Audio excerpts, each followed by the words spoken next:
وادي الملوك الأول حنتكلم على وادي الملوك مثلا، يعني ده في حدوتة كبيرة.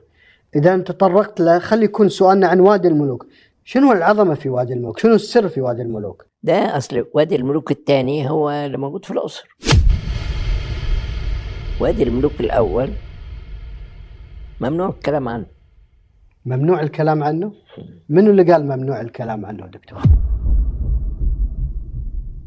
يعني أنا مش قادر أتكلم لأن اللي بيتكلم عنه بيعرض نفسه لأضرار كثيرة. وادي الملوك ذلك المكان الأسطوري والذي يثير الفضول والرعب في آن واحد، كان ولا يزال محورا للكثير من النظريات والقصص الغامضة.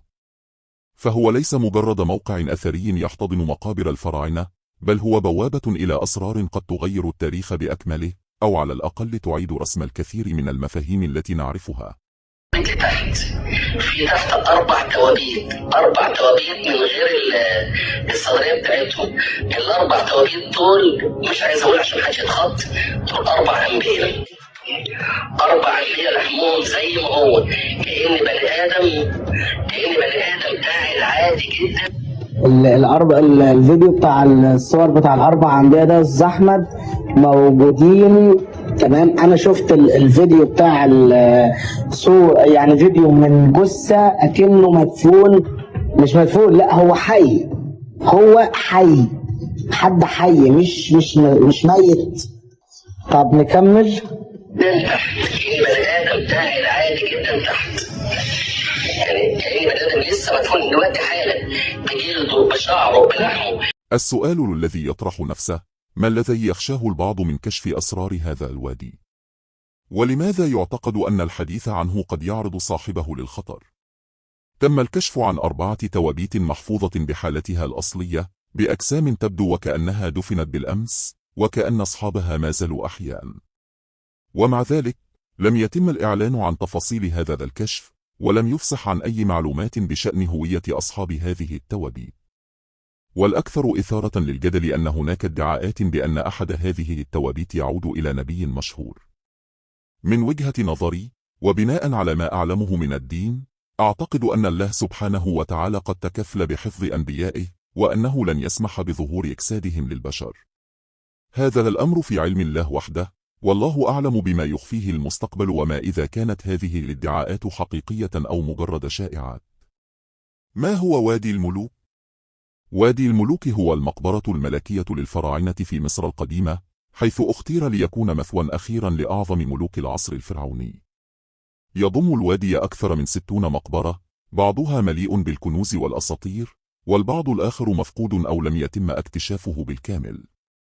من أبرز تلك المقابر مقبرة الملك توت عنخ آمون، التي أثارت اكتشافها في عام 1922 اهتمام العالم بأسره.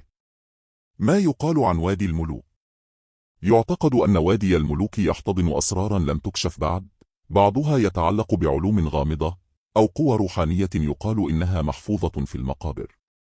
تتردد شائعات عن لعنات الفراعنة التي تصيب كل من يقوم على التدخل في تلك الأمور، وهناك من يزعم أن بعض المقابر تحمل بروشها أسرارا علمية تفوق قدرات البشر في ذلك العصر، مثل معلومات عن الكون أو تقنيات بناء لا تزال لغزا حتى اليوم. ما الذي يمكن أن تغيره تلك الأسرار؟ إذا صحت الروايات عن وجود تقنيات متقدمة أو علوم غامضة في مقابر وادي الملوك، فإن ذلك قد يحدث زلزالا في العديد من المجالات، مثل: 1. إعادة كتابة التاريخ. إذا اكتشف أن الفراعنة كانوا يمتلكون تقنيات أو معارف تفوق ما نعرفه اليوم، فقد يعيد ذلك تعريف الحضارة الإنسانية ودور مصر القديمة فيها. 2. كشف أسرار الروحانية. بعض النظريات تزعم أن وادي الملوك قد يكون مرتبطا بعالم ما وراء الطبيعة، مما قد يغير مفهومنا عن الموت والبعث. 3. تأثير على مكانة دول كبرى. هناك تخوف من أن الكشف عن أسرار معينة قد يظهر ضعف بعض الروايات التاريخية التي تبنى عليها مكانة دول أو ثقافات كبرى في العصر الحديث. لماذا الخوف؟ الخوف من وادي الملوك ينبع من احتمالية تغيير موازين القوى التاريخية والثقافية.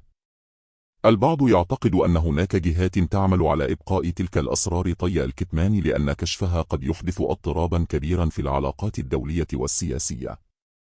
كما أن هناك تحذيرات من أن فتح هذه المقابر دون فهم حقيقي لما تحتويه قد يعرض البشرية لخطر غير محسوب. هل هي مجرد أساطير؟ رغم كل ما يقال، يظل جزء كبير مما نسمعه عن وادي الملوك في دائرة التكهنات والأساطير. ولكن في عالم مليء بالأسرار، يبقى السؤال: ماذا لو كانت هذه القصص تحتوي على شيء من الحقيقة؟ ماذا لو كان وادي الملوك مفتاحا لفهم أعظم لغز في تاريخ البشرية؟ قد يكون السر الذي يحتضنه هذا الوادي أكبر من أن يدركه عقل، وربما لهذا السبب يبقى مكانا للصمت والخوف، حيث يتجنب الكثيرون الاقتراب منه خشية ما قد يكتشفونه أو ما قد يواجهونه.